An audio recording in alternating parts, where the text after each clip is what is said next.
Theatre for spoken English and personality classes. For more details, contact us. Hello నమస్తే, welcome to ఈహా TV. తెలంగాణలో రాజకీయ దుమారం అయితే చెలరేగుతుంది. అధికార ప్రతిపక్షాల మధ్య వాగ్వాదం చెలరేగుతుంది. ఒకరిని మించి ఒకరు విమర్శ ప్రతి విమర్శలు చేసుకుంటూ ఒకరిపై ఒకరు దుమ్మెత్తిపోస్తున్నారు. తెలంగాణలో సమస్యలు అంటే తెలంగాణలో గాంధీ ఆసుపత్రిలో చిన్నారుల మృతిపై చాలా గందరగోళం నెలకొంది. అదేవిధంగా రైతు భరోసా విషయంలో ముఖ్యమంత్రి కౌలు రైతులకు ఇద్దరికి ఎకరానికి 15,000 ఇస్తామని చెప్పి ఎన్నికల ముందు హామీ ఇవ్వడం జరిగింది. అదే సమయంలో నిన్న మంత్రి తుమ్మల నాగేశ్వరరావు మాట్లాడుతూ కౌలు రైతులకు ప్లస్ రైతులకు ఇద్దరి మధ్య అగాధం ఏర్పడుతుంది, ఇద్దరి మధ్య కాన్ఫ్లిక్ట్ వచ్చే అవకాశాలు ఉంది, దానివల్ల ఇద్దరు తేల్చుకోవాలని చెప్పేసి తుమ్మల నాగేశ్వరరావు చెప్తున్నారు. ఈ విషయాలపై మనతో మాట్లాడేందుకు పొలిటికల్ ఎనలిస్టు నిఖిల్ ఐలేని మనతో ఉన్నారు. ఎట్లా ఉన్నాయి తెలంగాణలో రాజకీయాలు, ఏం జరుగుతుంది అసలు? ముఖ్యంగా మీరు చెప్తున్నట్టుగా ప్రతిపక్షం బలంగా ఉంటే ప్రజలకు ఏ లాభం జరుగుతుందో గత 9.5 నెలల కాలాన్ని బట్టి చూస్తే మనకు చాలా స్పష్టంగా అర్థమవుతుంది. మీరు మెన్షన్ చేసినట్టుగా ప్రభుత్వం, ఇదే కాంగ్రెస్ ప్రభుత్వం ఎప్పుడైతే ఎలక్షన్లకు పోయిందో పిసిసి అధ్యక్షుని హోదాలో ప్రస్తుతం ఉన్నటువంటి ముఖ్యమంత్రి గారు రేవంత్ రెడ్డి గారు చాలా స్పష్టంగా చెప్పి వాళ్ళ మేనిఫెస్టోలో కూడా పెట్టినటువంటి విషయం ఏంటంటే కౌలు రైతులకు కూడా మిగతా రైతులకు ఏ రకంగా అయితే గత ప్రభుత్వం రైతు బంధు ఇచ్చిందో దాన్ని రైతు భరోసాగా పేరు మార్చి కౌలు రైతులందరికీ కూడా అదే 15,000 రూపాయలు ఇస్తాం మేము అని చాలా స్పష్టంగా చెప్పింది ఈ ప్రభుత్వం, ఇప్పుడున్నటువంటి ముఖ్యమంత్రి గారు. కానీ ఆ కౌలు రైతు అనే పదానికి గత 9.5 నెలల్లో చెప్పారు ముఖ్యమంత్రి, కౌలు రైతులకు 15,000 ఇస్తాం ఎకరానికి, మళ్ళీ అసలు రైతులకు కూడా 15,000. 3 విషయాలు చెప్పారు. ఒకటి, అసలు రైతులకు 15,000 ఇస్తామని, భూమి ఉన్న రైతులకు, దాంతోపాటు కౌలు రైతులకు కూడా 15,000 ఇస్తామని, ఈ రెండు కాకుండా ఉపాధి హామీ కూలీలు కానీ వ్యవసాయ కూలీలు కానీ ఉంటే వాళ్ళందరికీ 12,000 చొప్పున ఇస్తామన్నారు ప్రతి సంవత్సరానికి. ఈ రోజుకు ప్రభుత్వం దగ్గర కౌలు రైతు అనే పదానికి డెఫినేషన్ లేదు. గత ప్రభుత్వం మీద వీళ్ళు చాలాసార్లు విమర్శలు చేసిండ్రు, కౌలు రైతులకు ఎందుకు ఇయ్యరు మీరు అని. ఇదే ముఖ్యమంత్రి గారు కౌలు రైతుని గుర్తించడం చాలా కష్టం అవుతుందని చెప్పేసి తుమ్మల నాగేశ్వరరావు గారు అంటున్నారు. అలాంటి వాళ్ళు తుమ్మల నాగేశ్వరరావు గారు గతంలో చాలాసార్లు మంత్రిగా పనిచేసిండ్రు. అదే విషయాన్ని గమనిస్తే ఇప్పుడున్నటువంటి ప్రభుత్వంలో 12 మంది మంత్రులు ఉంటే 12లో 9 మంది గతంలో మంత్రివర్గంలో పనిచేసిన వాళ్ళు ఉన్నారు. ఇప్పుడున్నటువంటి ముఖ్యమంత్రి గారు కూడా చాలాసార్లు చెప్తా ఉంటారు, రాష్ట్రంలో ఉన్న అన్ని అంశాల పట్ల నాకు సమగ్రమైన అవగాహన ఉంది అని. మరి కౌలు రైతులను గుర్తించలేము మనము అన్న విషయం నిన్న ఇవాళ రియలైజ్ అవుతున్నారు కదా. ఎలక్షన్లకు ముందు మీరు ఎందుకు చెప్పలేకపోయారు? మీరే తెలుసుకోమని చెప్తున్నారు వాళ్ళు. ప్రజలు ఎట్లా తెలుసుకుంటారు, రైతులు ఎట్లా తెలుసుకుంటారు? ప్రభుత్వం ఉన్నది ఎందుకు? ఏ రైతు అయినా తన పొలాన్ని కౌలుకి ఇచ్చినా కాబట్టి అతనికే డబ్బులు ఇవ్వమని చెప్పేసి ఏ రైతు చెప్పాడు. అప్పుడు వీళ్ళు ఎటు తిరిగి ఏం చేస్తున్నారంటే కౌలు రైతు అనే వ్యక్తికి ఎవరు కౌలుకి ఇవ్వకుండా చేసే పరిస్థితిని తీసుకొస్తా ఉన్నారు. 12,000 రూపాయలు కౌలు రైతుకి ఎందుకు ఇస్తాడు? 15,000 రూపాయలు కౌలు రైతుకు భూమి యజమాని ఎందుకు ఇస్తాడు? కౌలే 12,000 ఉండదు. అట్లాంటిది 12,000 రూపాయలు ఫ్రీ ఆఫ్ కాస్ట్ లో తనకి ఇవ్వడానికి ఇంకొక సమస్య ఉంది. ఒక రైతుకి, ఒక కౌలు రైతు అనుకోండి, ఒక రైతే అనుకోండి, ఒక 4 ఎకరాలు ఉంటుంది. పక్కన ఇంకొక రైతు దగ్గర ఇంకొక 4 ఎకరాలు తీసుకొని ఈ 4 ఆ 4 8 ఎకరాలు కలిసి వ్యవసాయం చేస్తాడు. ఈ రైతును కౌలు రైతు అని గుర్తించాలా, ఇప్పుడు అసలు రైతు అని గుర్తించాలా? అసలు ఇవన్నీ వీళ్ళు ఎక్కడ కూడా మీరు మేనిఫెస్టోలోనే చాలా స్పష్టంగా చెప్పాల్సిన అవసరం ఉంది కదా. రాష్ట్రంలో భూమి ఉన్నటువంటి రైతుల సంఖ్య 69 లక్షలు ఉంది. మొన్నటి వరకు రైతు బంధు కూడా ఇదే 69 లక్షల మందికి వస్తుండే, ఏది గత ప్రభుత్వంలో. ఈ ప్రభుత్వంలో రైతు బంధు ఇవ్వట్లే. కాకపోగా మళ్ళీ రైతు బంధు అడుగుతున్న రైతులను నిన్న మొన్న మనం చూస్తూ ఉన్నాము. ప్రగతి భవన్ని మేము ప్రజాభవన్ చేసినాము, మహాత్మా జ్యోతి బాపులే భవన్ చేసినాము, అందరికీ ఎంట్రీ ఉంది, సామాన్యులందరూ లోపలికి రావచ్చు, అది గడి కాదు, దొరల గడి కాదు, సామాన్యుల ఇంద్రభవనం అని చెప్పిండి ఇదే ముఖ్యమంత్రి. అక్కడికి వచ్చి ఇదే రైతులు క్వశ్చన్ చేస్తూ ఉంటే వాళ్ళందరినీ అరెస్ట్ చేసి లోపలేస్తూ ఉన్నారు. నిన్న మొత్తం బ్యారికేడ్లు వేసి రైతులు ఎవరిని దరిదాపుల్లో కూడా రానివ్వకుండా అడ్డుకుంటా ఉన్నారు, వందలాది మంది పోలీసులను పెట్టి. ఇక్కడ చాలా స్పష్టంగా తెలుస్తున్న విషయం ఏంటంటే కేవలం రైతులను ఓట్లేసే వ్యక్తులుగా మాత్రమే ఈ ప్రభుత్వం చూస్తుంది. కేవలం వాళ్ళతో ఓట్లు వేయించుకొని ఎలక్షన్లు అయిపోగానే ఏదైతే ఎగ్జిస్టెన్స్లో ఉన్న రైతు బంధును ఇవ్వకపోగా దాదాపుగా పంటలు ఇప్పుడు కోతలకు వచ్చే టైం ఇంకో 15-20 రోజులు అయితే కోతలు స్టార్ట్ అవుతాయి. ఇప్పటి వరకు కూడా స్టార్టింగ్లో ఇవ్వాల్సిన పెట్టుబడి సాయాన్ని ఇప్పటి వరకు కూడా ఇవ్వలేదు. అది ఇవ్వకపోగా మళ్ళీ కౌలు రైతులకు, భూమి యజమానులకు మళ్ళీ ఒక గొడవ పెట్టే ప్రయత్నం చేస్తూ ఉంది. ఇదంతా చేసి మొత్తానికి వీళ్ళ ఉద్దేశం ఏంటంటే రైతులలో ఆ కన్ఫ్యూజన్ ఏదైతే ఉందో దాన్ని ఇంకా పెంచి కౌలు రైతులకు, భూ యజమానులకు గొడవలు పెట్టించి మొత్తం విషయాలన్నీ సైడ్ ట్రాక్ చేసి డబ్బులు ఇవ్వకుండా ఎగ్గొట్టాలన్నది వీళ్ళ రుణమాఫీ విషయంలో ప్రతిపక్షం కూడా సరిగ్గా వ్యవహరిస్తలేదని చెప్పేసి రైతు సంఘాలు కూడా అంటున్నాయి. ప్రతిపక్షం మాకు సరిగ్గా మద్దతు ఇవ్వలేదు, అందుకని చెప్పేసి ఈ పోరాటం అనేది ఇంకా ముందుకు సాగట్లేదని చెప్పేసి రైతు సంఘాలు కూడా బయట. అయితే ఇక్కడ జరుగుతున్న విషయం ఏంటంటే ప్రతిపక్షం బాగానే పనిచేస్తుంది చాలా వరకు. గతంలో ఉన్నటువంటి ప్రతిపక్షాలతో పోలిస్తే ఇప్పుడున్న ప్రతిపక్షం చాలా బలంగానే పనిచేస్తుంది. కానీ ముఖ్యమంత్రి గారు ఏం చేస్తూ ఉన్నారంటే ఏదైనా ఇష్యూని తీసుకొచ్చి ప్రతిపక్షం కానీ ప్రజా సంఘాలు కానీ మాట్లాడగానే ఆ ఇష్యూని డైవర్ట్ చేయడానికి కొత్త ఇష్యూని తీసుకొచ్చి వీళ్ళని ఎత్తిని రుద్దుతూ ఉన్నారు. ఆ కొత్త ఇష్యూని తీసుకొచ్చి ఉన్న ఇష్యూస్ అన్నింటినీ సైడ్ ట్రాక్ చేసి జనాలను మిస్గైడ్ చేసే ప్రయత్నంలో ఉన్నారు ముఖ్యమంత్రి. అదే ఇప్పుడు రాజీవ్ గాంధీ విగ్రహం కూడా అందుకే వచ్చింది అంటున్నారు. అవును, ఇప్పుడు రాజీవ్ గాంధీ గారి విగ్రహానికి సంబంధించి కూడా చూస్తే తెలంగాణ రాష్ట్రానికి ఉన్నటువంటి సెక్రటేరియట్ గత ప్రభుత్వం ఏదైతే నిర్మాణం చేసిందో హైదరాబాద్ లాంటి మహానగరానికి ఒక ఐకానిక్ ప్లేస్ గా ఉంది అది. సెక్రటేరియట్ కానీ దాని ముందుండే ట్యాంక్ బండ్ కానీ ఆ పరిసరాలన్నీ శుభ్రం చేయడం కానీ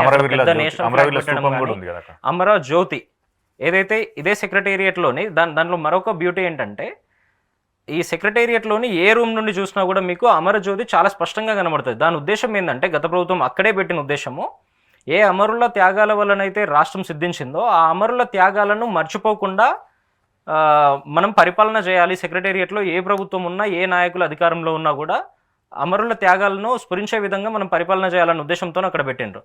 దాన్ని సైడ్ ట్రాక్ చేసే విధంగా అదే సెక్రటేరియట్ ముందట తెలంగాణ తల్లి విగ్రహాన్ని పెట్టాలని గత ప్రభుత్వం ఏదైతే భావించిందో అదే ప్లేస్లో వీళ్ళు రాజీవ్ గాంధీ గారి విగ్రహాన్ని తీసుకొచ్చి పెట్టిండ్రు మొన్న. రాజీవ్ గాంధీ గారికి తెలంగాణ రాష్ట్రానికి ఏం సంబంధము? భారతదేశానికి గతంలో ఎంతమంది అయితే భారతదేశానికి సేవ చేసిండు, భారతదేశం కోసం ప్రాణాలు అర్పించిండు, ఆయన పెడితే ఏమవుతుందని చెప్పేసి కాంగ్రెస్ నేతలు కూడా దేశం కోసం చాలా మంది ఇప్పటి వరకు ప్రాణాలు అర్పించిన వాళ్ళు ఉన్నారు. అది వేరే విషయం. రాజీవ్ గాంధీ గారి మీద మన గౌరవం లేక కాదు, గౌరవం ఉంది. కానీ తెలంగాణ రాష్ట్రానికి వచ్చేసరికి తెలంగాణ రాష్ట్ర ప్రజల్లో ఉన్న ఎమోషన్ ఏంటంటే తెలంగాణ తల్లి మీద ఉంటుంది. తెలంగాణ తల్లిని అయితే మనము చాలా గొప్పగా మాట్లాడుకొని ఆ భావాలను ముందుకు తీసుకెళ్లాలని అనుకుంటున్నాము. ఆ తెలంగాణ తల్లి విగ్రహాన్ని అక్కడ పెట్టాలన్నది ఆలోచన. రాష్ట్రంలో ఇప్పటికే చాలా రాజీవ్ గాంధీ గారి విగ్రహాలు ఉన్నాయి.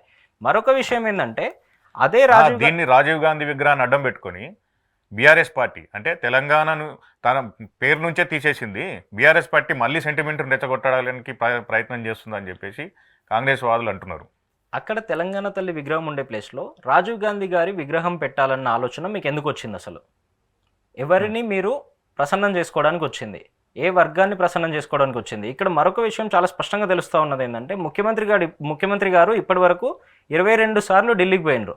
కానీ ఢిల్లీలో వాళ్ళ అధినాయకత్వం కేవలం 5-6 సార్లు మాత్రమే తనను కలిసినట్టుగా ఫోటోలు కానీ వీడియోలు కానీ బయటకు వచ్చినాయి. మిగతా సార్లు తనకు అపాయింట్మెంట్ ఇవ్వట్లే, తనను అధినాయకత్వం నమ్మట్లే వాళ్ళ హైకమాండ్ అనే విషయం రాష్ట్రంలో చాలా వేగంగా చర్చ జరుగుతూ ఉంది. ఇట్లాంటి పరిస్థితుల్లో రాహుల్ గాంధీ గారినో లేదంటే సోనియా గాంధీ గారినో ప్రసన్నం చేసుకోవడానికి మాత్రమే రాజీవ్ గాంధీ గారి విగ్రహాన్ని సెక్రటేరియట్ ముందు పెట్టిండ్రు అనే విషయం చాలా చాలా స్పష్టంగా ప్రజలంతా మాట్లాడుతూ ఉన్నారు. మెయిన్ రైతులు ఎదుర్కొంటున్న సమస్య రుణమాఫీ.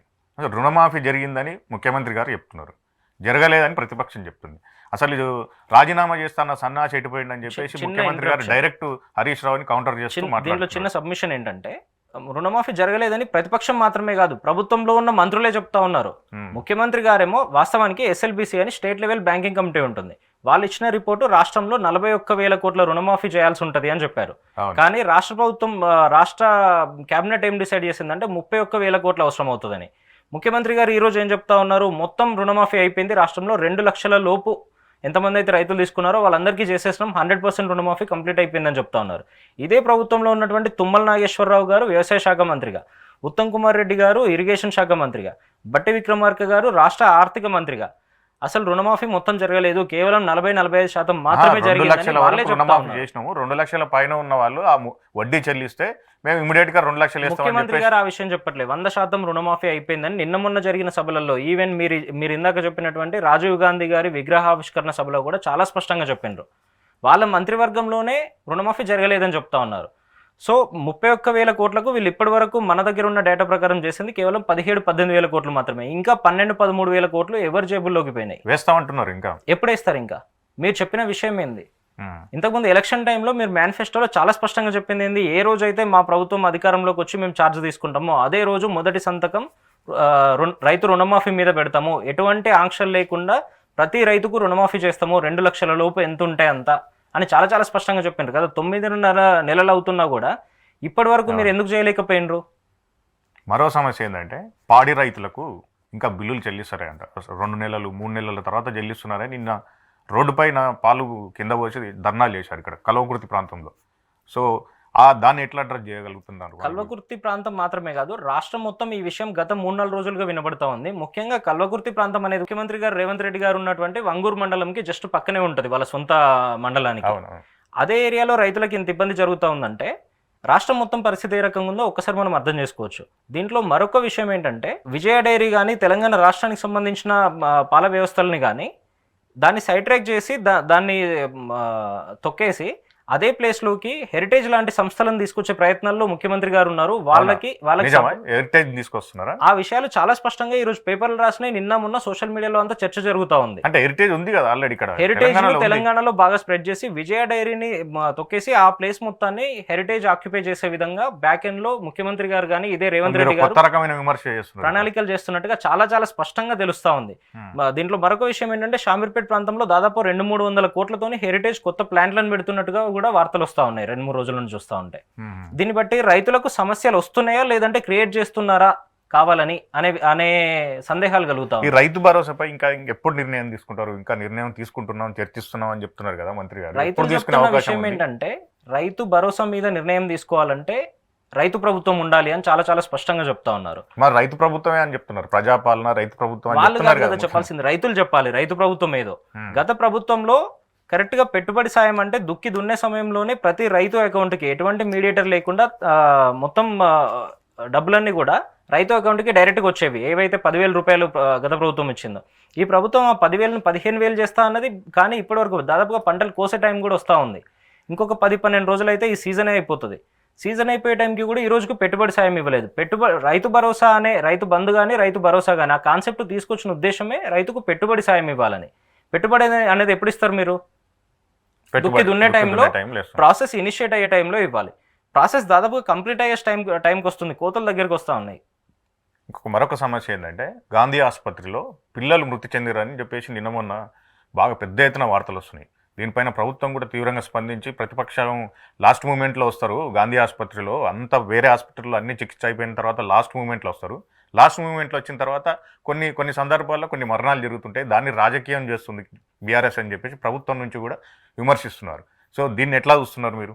నాకు అవగాహన ఉన్నంత వరకు గత 70-75 ఏళ్ల పాలనను చూస్తే కూడా రాష్ట్ర అసెంబ్లీకి ఎప్పుడూ లేనంత వరకు ఈ సంవత్సరం దాదాపుగా 18 మంది డాక్టర్లు, ప్రాక్టీసింగ్ డాక్టర్లు రాష్ట్ర అసెంబ్లీకి ఎన్నికైనరు. ఈ రోజు రాష్ట్రంలో ఎమ్మెల్యేలుగా ఉన్నారు.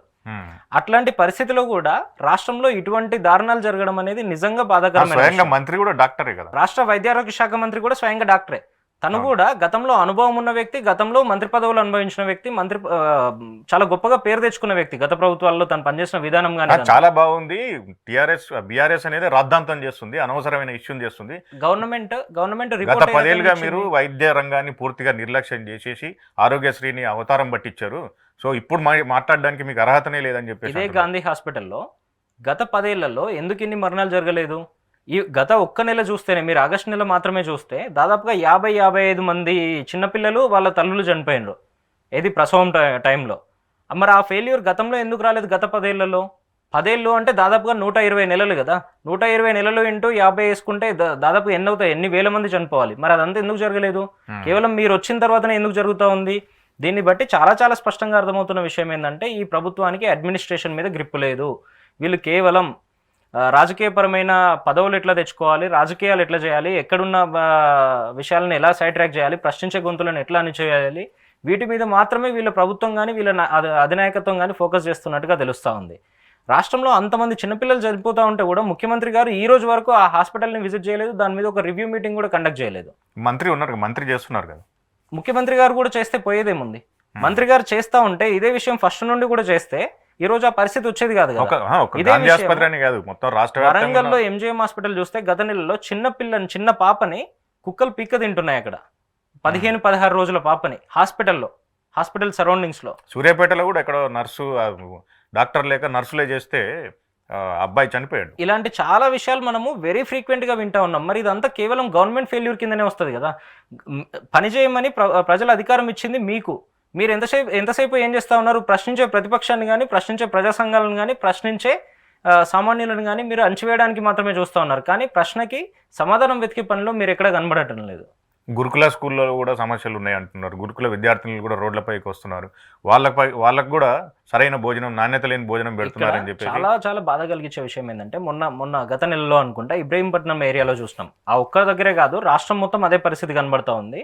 మన దగ్గర ప్రభుత్వ స్కూళ్ళలో కానీ వీటిలో చదివేటువంటి పిల్లలు దాదాపు 26-27 లక్షల మంది ఉన్నారు ప్రభుత్వ స్కూల్లో చదివే పిల్లలు.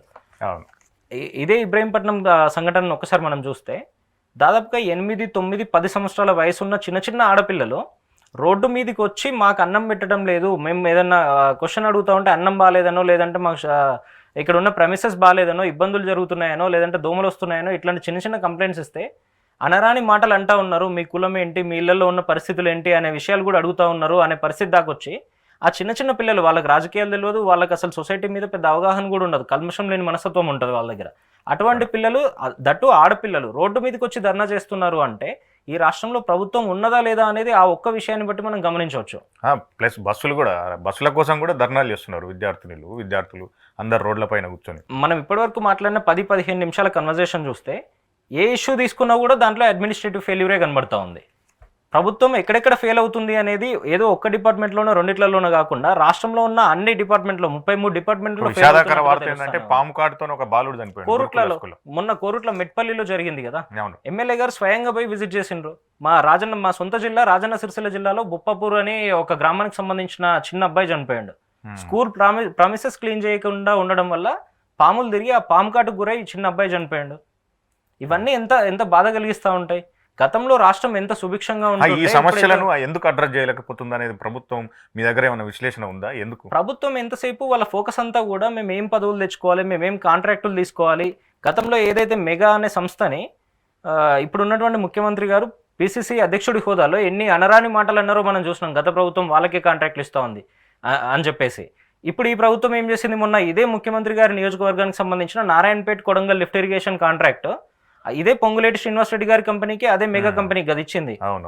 సో మీ ఆలోచన ఎంతసేపు కూడా వాటిని ఎట్లా డైవర్సిఫై చేసుకోవాలి అనే దాంట్లోనే కనబడతా ఉంది. కానీ ప్రజలకు సంబంధించిన విషయాల మీద మనం మీద ఇంత నమ్మకం పెట్టుకొని మనకి ఇంత పెద్ద బాధ్యతను అప్పగించిన ప్రజలు, మనం దీన్ని నిలబెట్టుకోవాలి, రేపు పొద్దున ఇంకా ఎక్కువ సీట్లు వచ్చే విధంగా, ఎక్కువ ఓట్లు వచ్చే విధంగా పనిచేయాలి అనే విషయంలో వాళ్ళ చిత్తశుద్ధి ఎక్కడ కనిపించదు.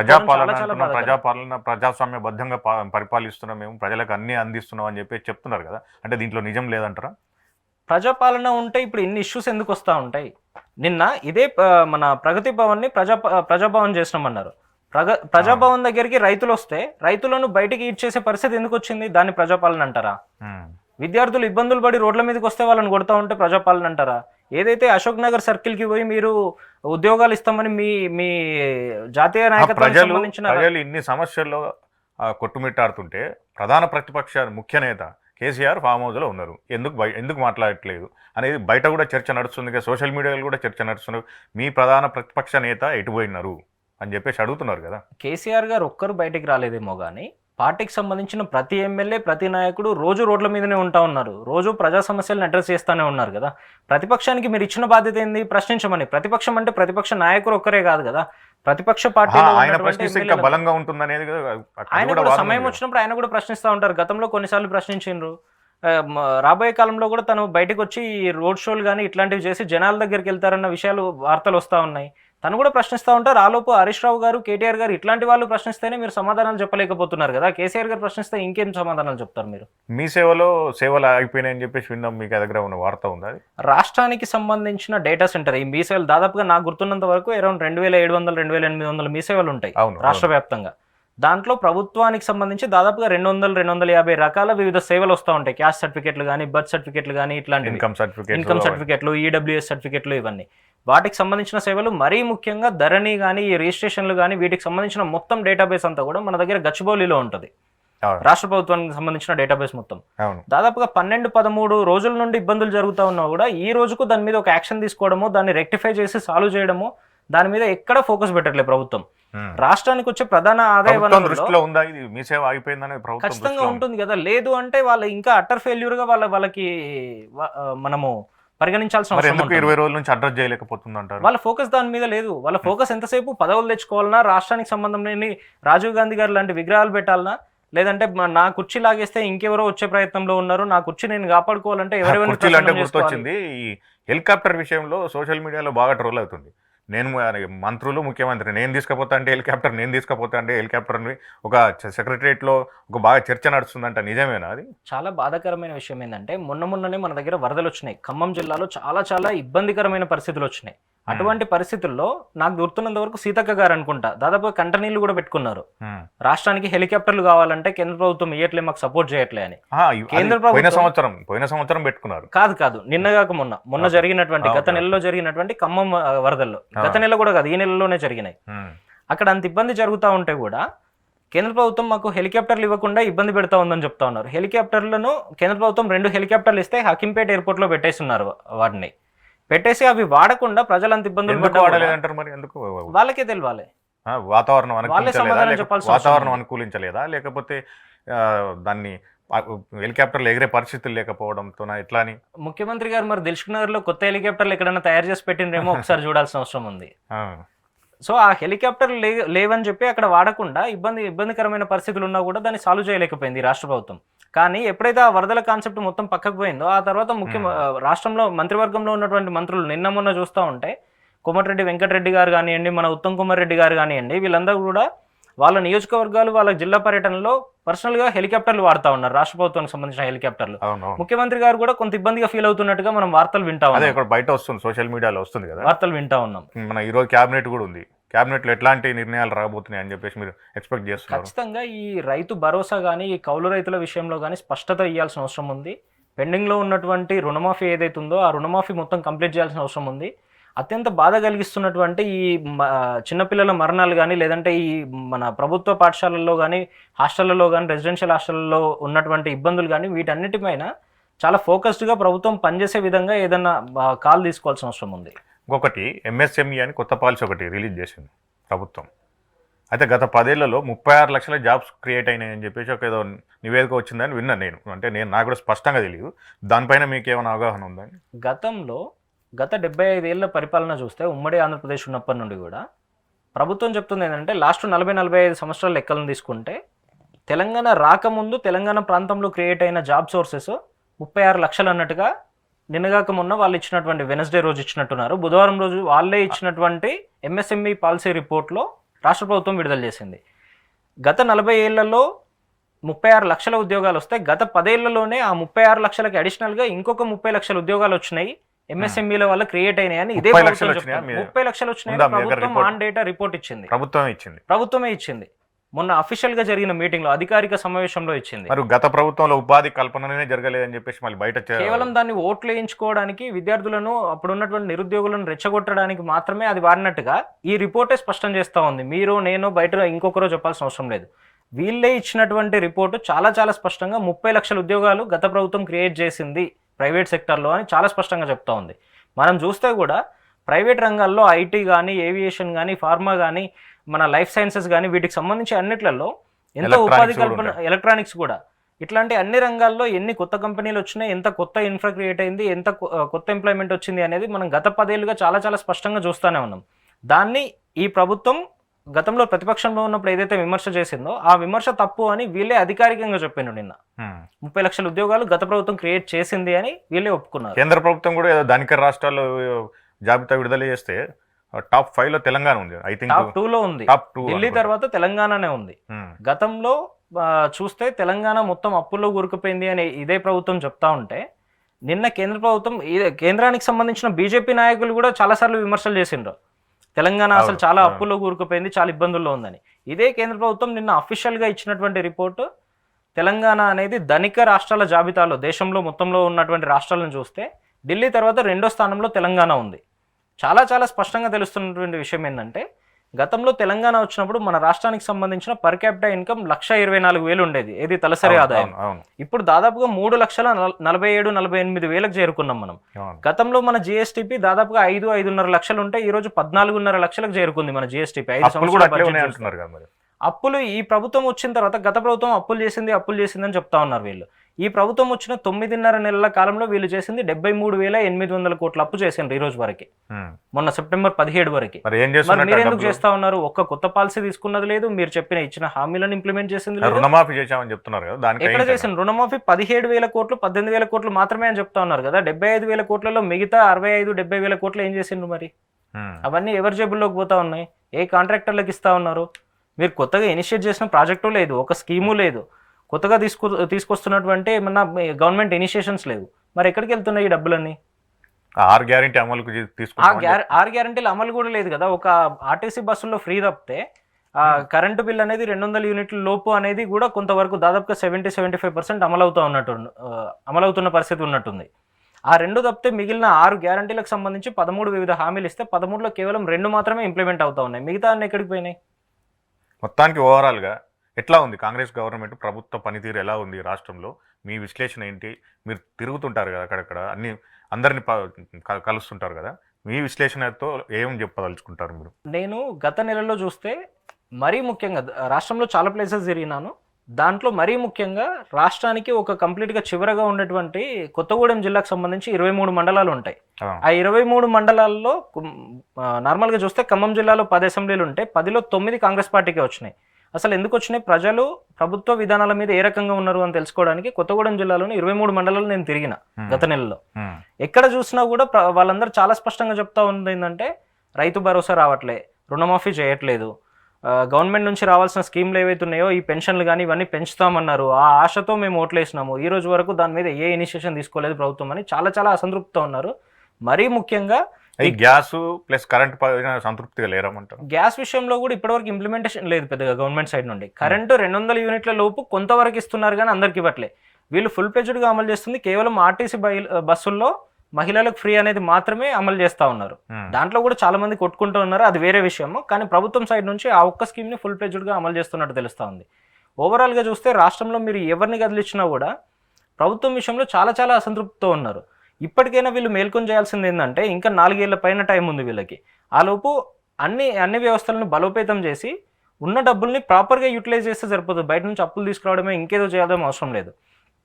మన రాష్ట్రం నుండి జనరేట్ అయ్యే ఇన్కమ్తోనే మనం చాలా చాలా బాగా చేసుకోవచ్చు ఇవన్నీ. ఈ స్కీమ్లన్నిట్లను కూడా వాళ్ళు ఏదైతే హామీలు ఇచ్చి ఓట్లు వేయించుకున్నారో ఆ హామీలన్నీ ఇంప్లిమెంట్ చేసి ప్రజలకు ఇబ్బంది లేకుండా అన్ని విషయాల్లో ముందుకు పోవాల్సిన అవసరం. ఇంకొకటి నేను మర్చిపోయాను, ఫ్యూచర్ సిటీ అంటున్నారు. ఇప్పుడు అక్కడ ఫ్యూచర్ సిటీ సాధ్యమేనా? ఎందుకంటే గత ప్రభుత్వం ఏం చేసిందంటే ఫార్మాసిటీ కోసం అని నోటిఫికేషన్ ఇచ్చి రైతుల దగ్గర దాదాపు ఒక 10,000 ఎకరాలు సేకరించింది. కానీ ఈ ప్రభుత్వం ఇప్పుడు ఫ్యూచర్ సిటీని ఏర్పాటు చేస్తాం అక్కడని చెప్తున్నది. టెక్నికల్గా సాంకేతికంగా ఇది అయ్యే పని అంటారా? ఇది మనం ఒక్కసారి కొంత డెప్త్గా పోవాల్సిన అవసరం ఉంది. దాంట్లో గత ప్రభుత్వం ఏదైతే రైతులకు హామీ ఇచ్చి ఇదంతా డెవలప్ చేస్తామని వాళ్ళ దగ్గర నుండి భూములు సేకరించిందో, మీరు అన్నట్టుగా 10-12 ఎకరాల వరకు సేకరించినట్టుంది. అవునవును. దాన్ని ఈరోజు ఆ ఫార్మాసిటీ మొత్తం క్యాన్సిల్ చేసినామని ఒకసారి అంటున్నారు ముఖ్యమంత్రి గారు. దాంట్లో ఇంకేదో ఫార్మా కాలనీలు వస్తాయని కోర్టు కూడా ప్రశ్నించింది. అంటే ఇక్కడ మీరు ఫార్మాసిటీ అంటున్నారు, ఫార్మాసిటీ పెడుతున్నారా పెట్టట్లేదా ఆ విషయం మీద స్పష్టత ఇవ్వాలని హైకోర్టే రాష్ట్ర ప్రభుత్వానికి మొట్టికాయలు ఇస్తున్న విధానాన్ని మనం చూస్తా ఉన్నాం గత 4-5 రోజుల క్రితం కూడా. ఇప్పటి వరకు కూడా దాని మీద ప్రభుత్వం నుంచి ఎటువంటి స్పష్టమైన హామీ లేదు, స్పష్టమైన వివరణ ఇవ్వలేకపోతుంది. నాకు తెలిసినంత వరకు ఈరోజు అట్లీస్ట్ ఈరోజు జరుగుతున్నటువంటి కేబినెట్ సమావేశంలోనైనా దాని మీద ఒక నిర్ణయం తీసుకుంటారేమో అన్న ఆశతో ఉన్నాం. ఫ్యూచర్ సిటీ సాంకేతికంగా సాధ్యం అవుతుందని మీరు భావిస్తున్నారా? ఆ ఫార్మాసిటీ మీద క్లారిటీ వస్తే రైతుల నుండి సేకరించినటువంటి ఆ వేలాది ఎకరాల భూములను ఏం చేస్తారు, మరి దాన్ని ఫ్యూచర్ సిటీ కింద కన్వర్ట్ చేస్తారా, అక్కడ ఇంకేమన్నా కొత్త ఇనిషియేషన్స్ తీసుకుంటుందా ప్రభుత్వం, కొత్త ప్రాజెక్టులు అనౌన్స్ చేస్తుందా అన్న విషయాన్ని బట్టి దీని మీద ఒక అవగాహన. ఇంకొకటి ఏంటంటే ట్రిపుల్ ఆర్ అలైన్మెంట్ కూడా మారిపోతుంది, తమకు నచ్చిన విధంగా మార్చుకుంటున్నారు. గతంలో లేని జాబితాలో లేని గ్రామాలు కూడా ఇప్పుడు కొత్తగా వచ్చి చేరుతున్నాయని చెప్పేసి అక్కడ రైతుల్లో కూడా కొంత ఆందోళన నెలకొందనే వార్తలు అయితే వస్తున్నాయి. మీరు దాని గురించి ఏమైనా విశ్లేషించారా? ట్రిపుల్ ఆర్ విషయంలో ఇదే ముఖ్యమంత్రి గారు గతంలో ప్రతిపక్ష నాయకుడిగా పనిచేసిండ్రు, ప్రతిపక్షంలో ఉన్నటువంటి పార్టీని లీడ్ చేసిండ్రు పిసిసి అధ్యక్షుని హోదాలో. అప్పుడు మరీ చెప్పిన విషయం ఏంటంటే, దానికన్నా ముందు తను టీడీపీలో ఉన్నప్పుడు కూడా మరీ చెప్పిన విషయం ఏంటంటే, గత ప్రభుత్వాలన్నీ కూడా హైదరాబాద్ చుట్టూ ఉన్నటువంటి రింగ్ రోడ్ని, అది కాంగ్రెస్ ప్రభుత్వంలోనే జరిగింది, అష్టవంకర్లు తిరగడానికి కారణం దాని నుండి జనరేట్ చేసిన డబ్బులన్నీ కూడా ఏ నాయకుల జేబుల్లోకి పోయినాయని చాలా స్పష్టంగా విమర్శలు చేసిండ్రు తను. మరి ఇప్పుడు మీరే అధికారంలో ఉన్నారు, మీరే రాష్ట్ర ప్రభుత్వానికి అధినేతగా ఉన్నారు కదా, ముఖ్యమంత్రి స్థానంలో కూర్చొని ఉన్నారు కదా, ఇదే ట్రిపుల్ ఆర్ అనే దాన్ని ఇన్ని వంకర్లు ఎందుకు తిప్పుతా ఉన్నారు, అలైన్మెంట్లు ఎందుకు చేంజ్ చేస్తూ ఉన్నారు? మరి ఇప్పుడు ఎవరి జేబుల్లోకి డబ్బులు వస్తూ ఉన్నాయి? మీ జేబుల్లోకి వస్తున్నాయా, మీ కుటుంబ సభ్యుల్లోకి జేబుల్లోకి వస్తా ఉన్నాయా అనేది ప్రజలు కూడా ఒకసారి ఆలోచిస్తా ఉన్నారు. ట్రిపుల్ అలైన్మెంట్ పైన అయితే చాలా ఆరోపణలు వస్తున్నాయి. మరి దాన్ని ప్రభుత్వం ఎట్లా address ఖచ్చితంగా చేయగలుగుతుంది? ఇదే ముఖ్యమంత్రి గారు గతంలో ఏదైతే ఓఆర్ఆర్ కి సంబంధించి ఎలివేట్ చేసిండ్రో ఇప్పుడు తనే అధికారంలో ఉండి ఆర్ఆర్ఆర్ ని ట్రిపుల్ ని ఏదైతే మళ్ళీ అలైన్మెంట్ చేంజ్ చేస్తున్నారో ఖచ్చితంగా ప్రజలు ప్రశ్నించే అవకాశం ఇదే రేవంత్ రెడ్డి గారు గతంలో కల్పించారు కదా, దాన్నే ప్రజలు కంటిన్యూ చేస్తా ఉన్నారు. కొత్తగా ఏం చేయట్లే వాళ్ళు. Okay. ప్రశ్నించాలి అని ఏదైతే చెప్పిండ్రో ప్రశ్నిస్తా ఉన్నారు అంతే. ఇది ఇవాల్టి కుల్లం కుల్లా. రేపు మరొక గెస్ట్తో మరొక కుల్లం కుల్లాలు కలుద్దాం.